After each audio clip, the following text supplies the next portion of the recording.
Alright guys, welcome back. We are now on part 7 of Xenogears. So, when we last left off, we had just cleared or reset the sand sensors that were closing the gate, and talked to Old Man Bal, who lowered the sand gate, and then promptly freaked out about Faye's gear, calling it the Slayer of God. That's not ominous at all. So now let's go ahead and get out of this cave, finally.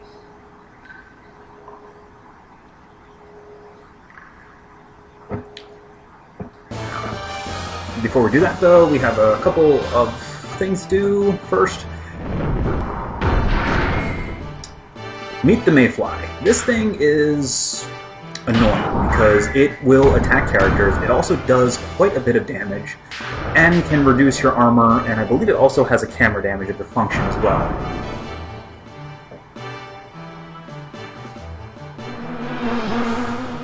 That is just not pleasant to look at.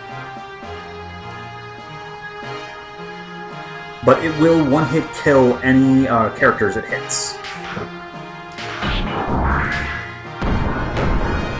But you can also just death blow. Because it only... well, it has a bit of health.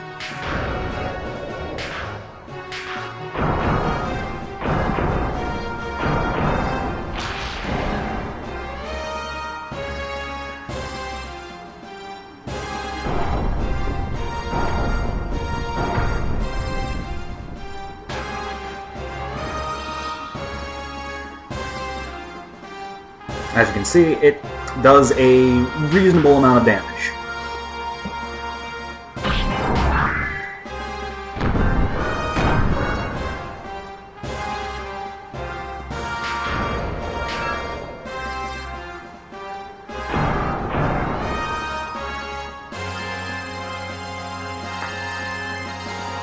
But it's almost dead.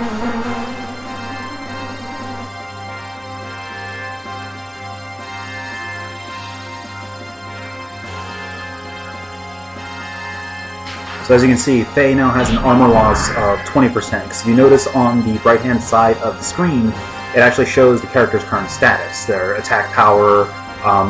Hyper mode is a percentage chance of going into hyper mode or attack level 4. That will not actually come into play until significantly later in the game. Armor loss is the number of times they've been affected by armor loss effects, which increase the amount of damage they take, and then agility level is their speed. How quickly they get to move. And that was probably a waste, but I'm gonna get rid of this thing.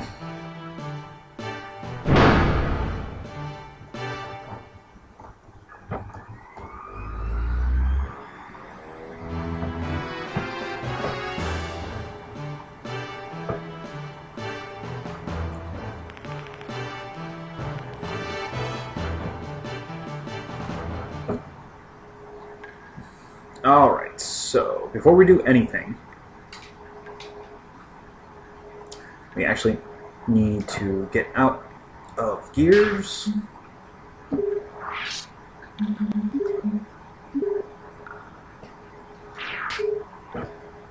And go over here.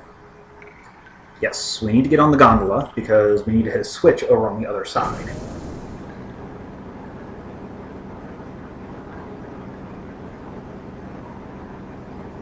Because that switch will activate the lift that you can see over by the memory cube.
Let's get back on the gears.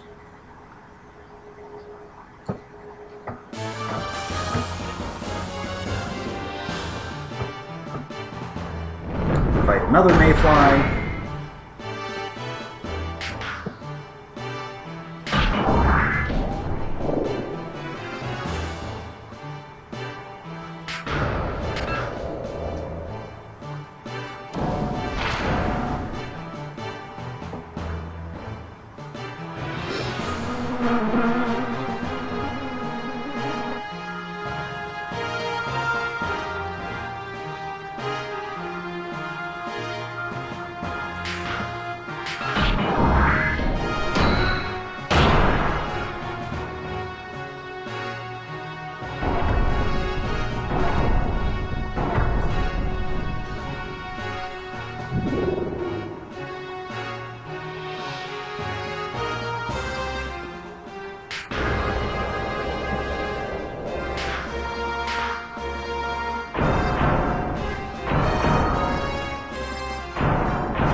See, now phase at level 2, so we can do his level 2 death blow, which, again, is a bit of a waste, but...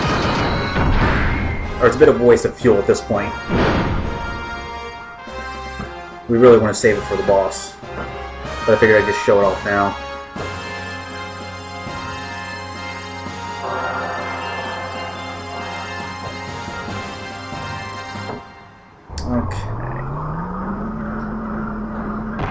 See, now that the main elevator's been turned on, the lift works, and we can go down.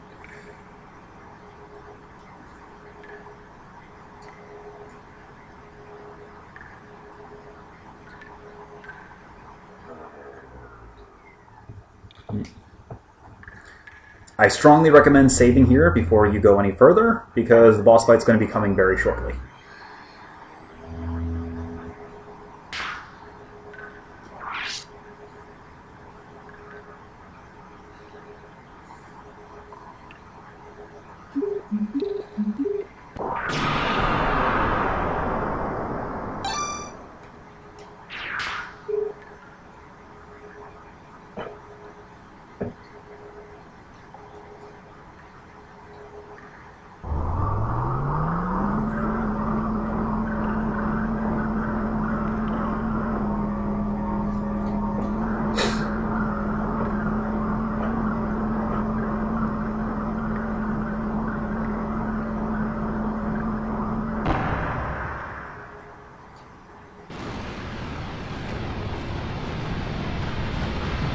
See that?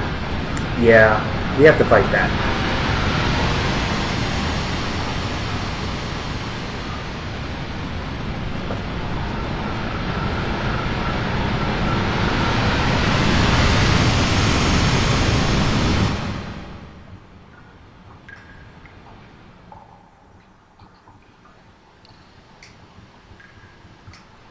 Oh, wait a minute. This way?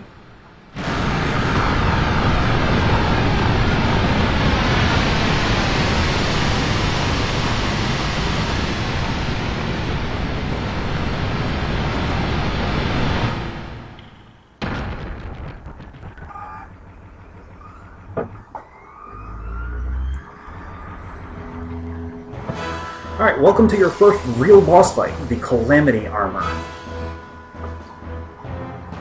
This thing can and will completely wreck you.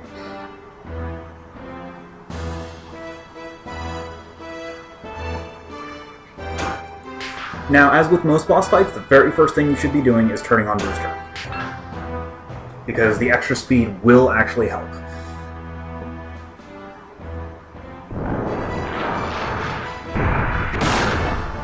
But as you can see, it's dealing about 1/10 of our character's HP in damage, and it does this every round. You also want to conserve HP, so use weak attacks starting off until you get your death blows up, and just smash him with death blows. Bart, on the other hand, should be using Wild Smile to lower its, or to basically lower its accuracy and evasion to keep it from dodging. More specifically for the accuracy removal. because it does not actually miss. And now you only need to apply it every 3 turns.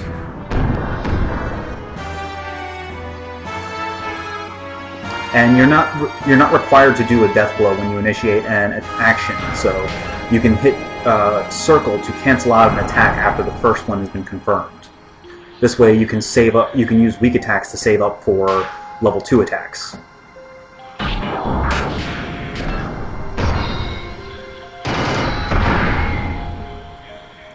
Calamity has, if I remember correctly, I believe around 2,500 HP.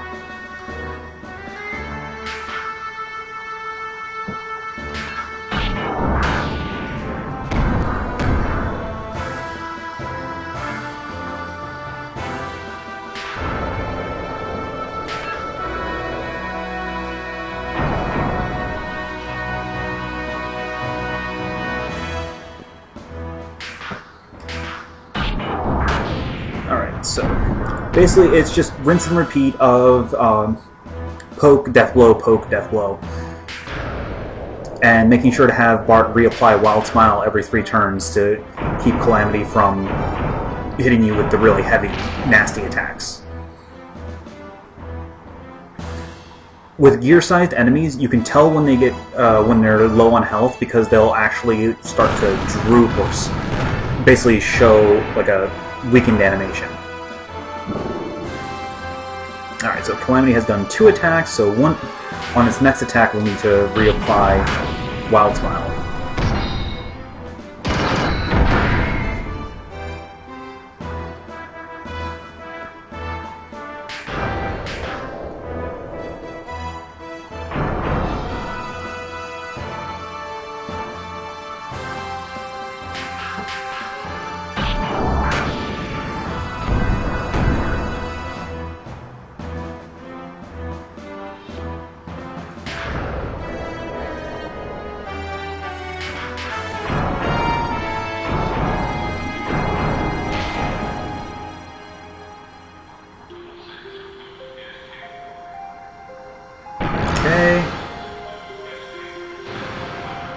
That was his 3rd attack, so now Wild Smile will have worn off.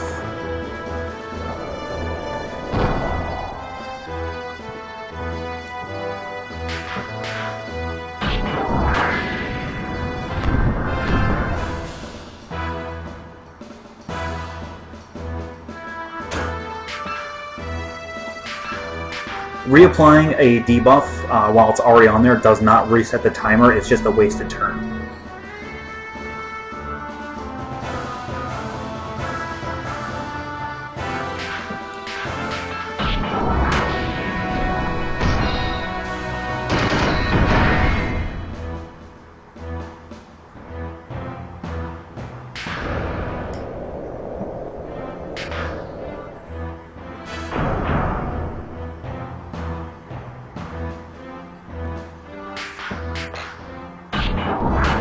Running low on fuel.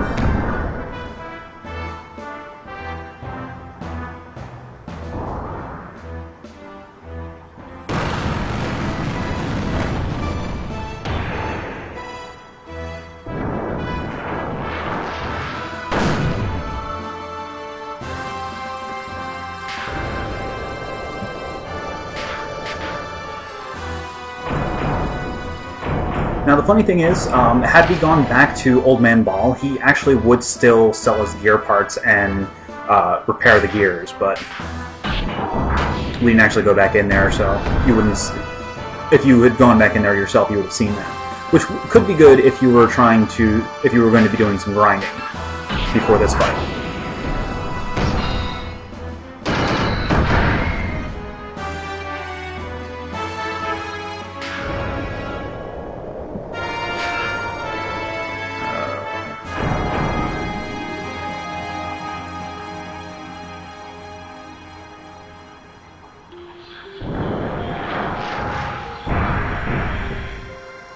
Come on.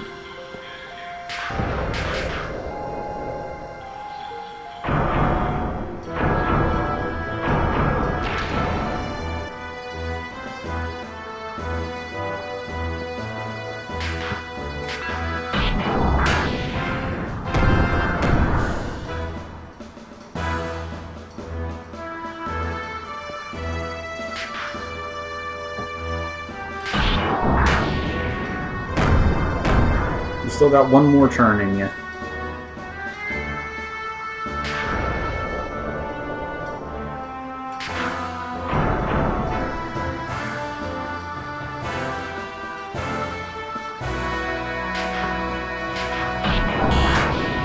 Oh, doesn't have enough fuel to actually do the death blow. That's bad. Okay, Faye's going to be spending some time charging.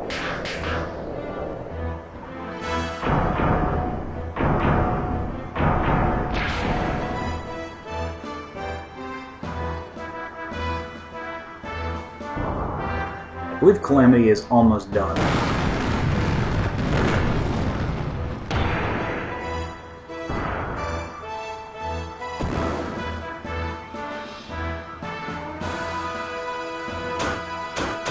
Okay, gotta turn off booster so that Faye can actually start recharging fuel.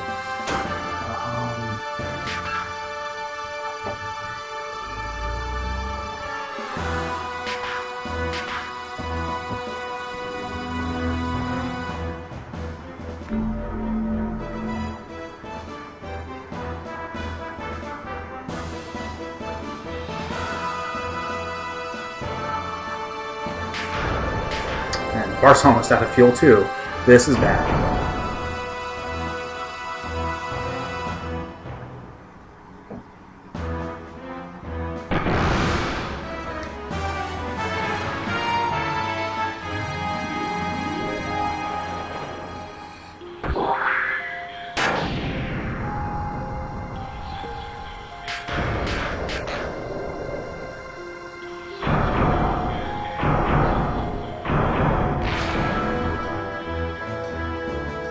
Looks like it.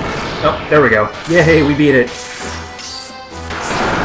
Yeah, as you can see, he is significantly harder than most of the stuff that we faced up to this point.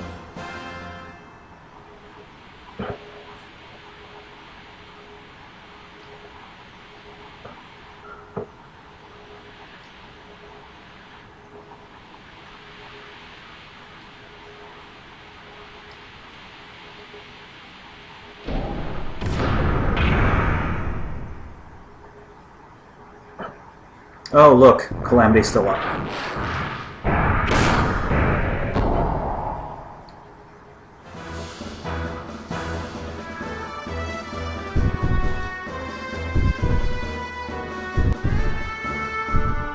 And Faye's freaking out again.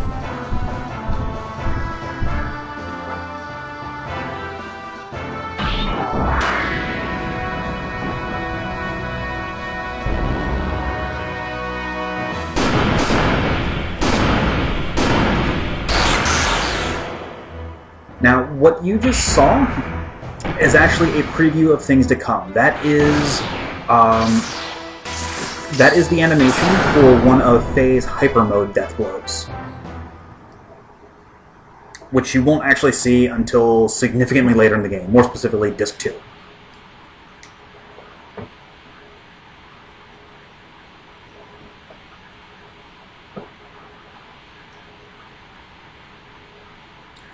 Because characters don't even learn their first hyper mode death blow until level 50, or I think it's either 50 or 60, after they get their 7th AP. Which doesn't happen until near the end of Disc 1.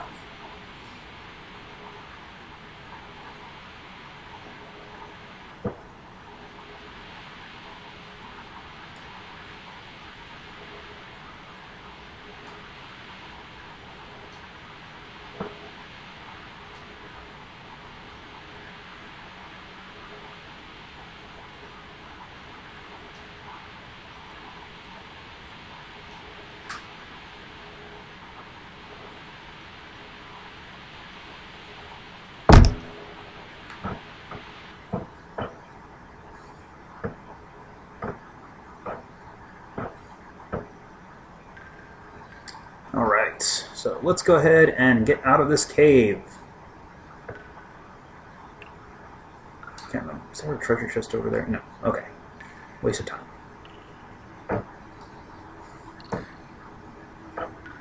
Let's get our horribly fuel depleted gears out of the cave.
Well, somebody's got to keep them. Got to keep them in line.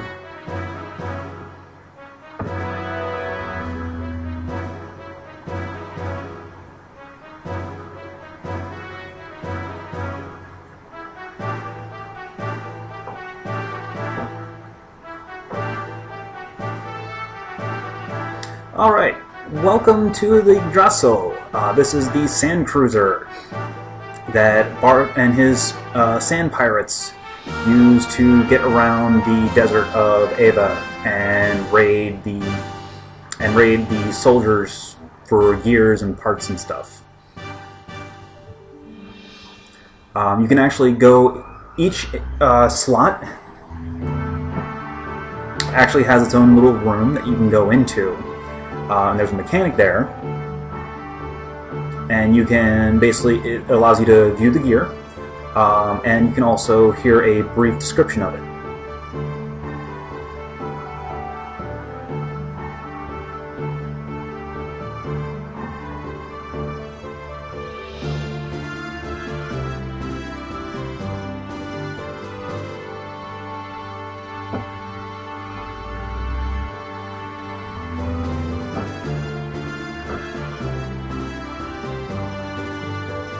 Oh, by the way, interface spoiler, spoiler alert, you're going to be getting use of the Yggdrasil to roam the world map a little later on. And interface spoiler, there are 7 slots for gears. Oops, did not mean to go back into there. So guess how many characters you're going to be getting? That's right, 8.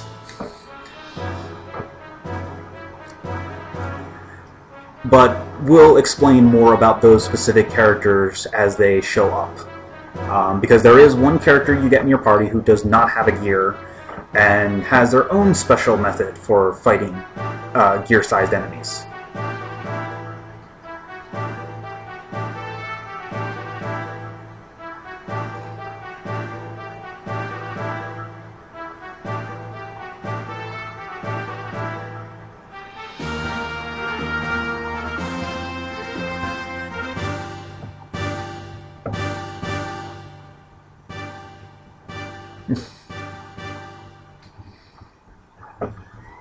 Yes, Bart's an idiot.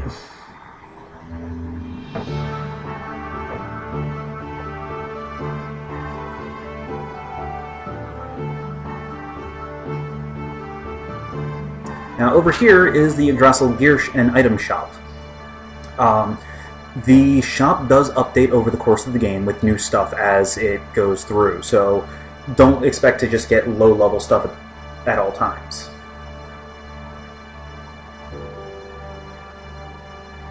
Oh, come on. Takes a minute to load sometimes.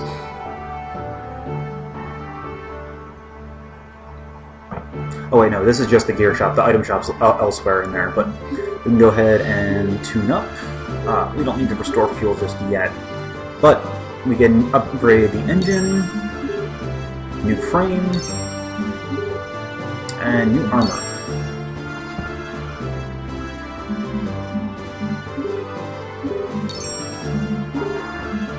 Oh, out of money.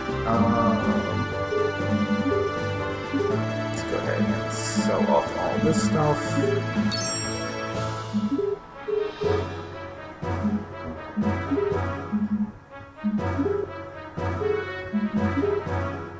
Still don't have enough. That's fine.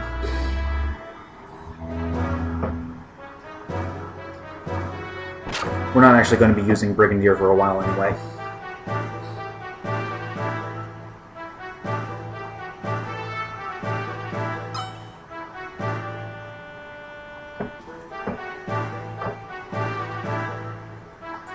And now we're in the Yggdrasil proper.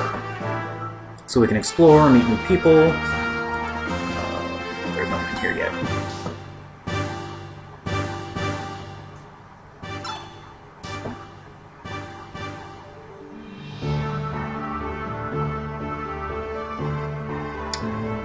There should be a save somewhere around here. Here you can just talk to the different characters. If I can actually find one, there we go.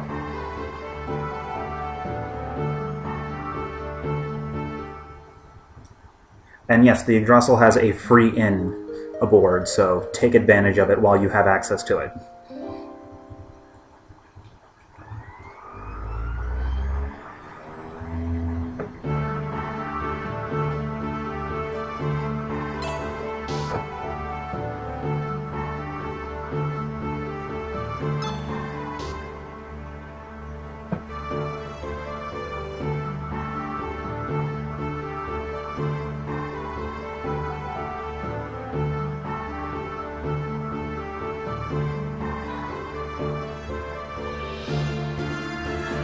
Supposedly, the weight of the character is affects their speed in combat. I've never actually seen it work, so or whatever. However it affects it, doesn't do it enough to actually matter.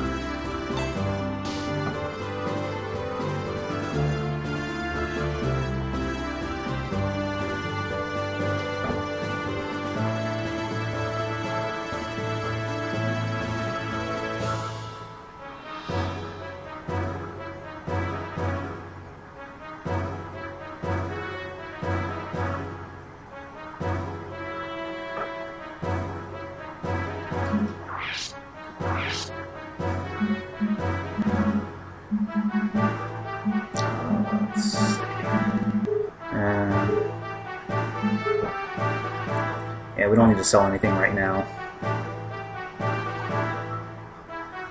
So here's the save room on the Yggdrasil. There's also one in the command room. But we'll go ahead and drop save here, and when we get back, we will carry on with the next part of Xenogears. So stay tuned, I'll be back in just a little bit.